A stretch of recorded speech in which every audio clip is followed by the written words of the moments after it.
YCP సమావేశంలో పాల్గొనేందుకు కృష్ణా జిల్లా గుడివాడ వచ్చిన జెడ్పీ చైర్పర్సన్ ఉప్పాల హారిక రాము దంపతులను టీడీపీ శ్రేణులు అడ్డుకున్నాయి. నాగవరపాడు సెంటర్లో హారిక దంపతులతో అధికార పార్టీ నేతలు వాగ్వాదానికి దిగారు. దీంతో హారిక దంపతులు సుమారు గంట సేపు కారులోనే ఉన్నారు. ఈ క్రమంలో ఓ ఆకతాయి హారికపై అసభ్య పదజాలం వాడుతూ దుర్భాషలాడడంతో ఆమె కంటతడి పెట్టుకున్నారు. దీంతో ఆగ్రహానికి లోనై కారులో నుండి దిగే ప్రయత్నం చేశారు హారిక భర్త రాము.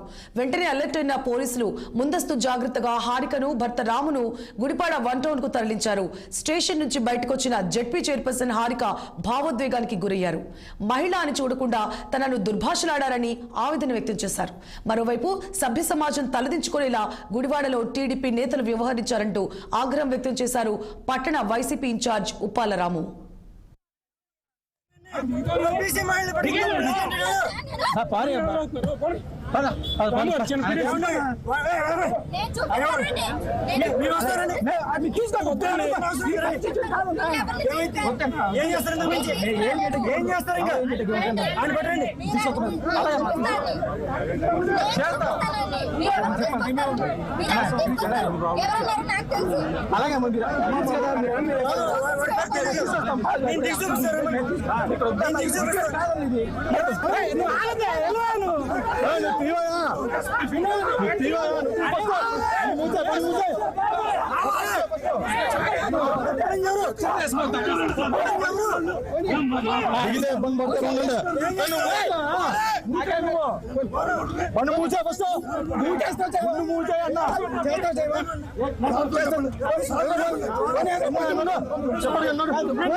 ఆయన సీఎం అయిన వెంటనే నాకు సెక్యూరిటీ తీసేశారు.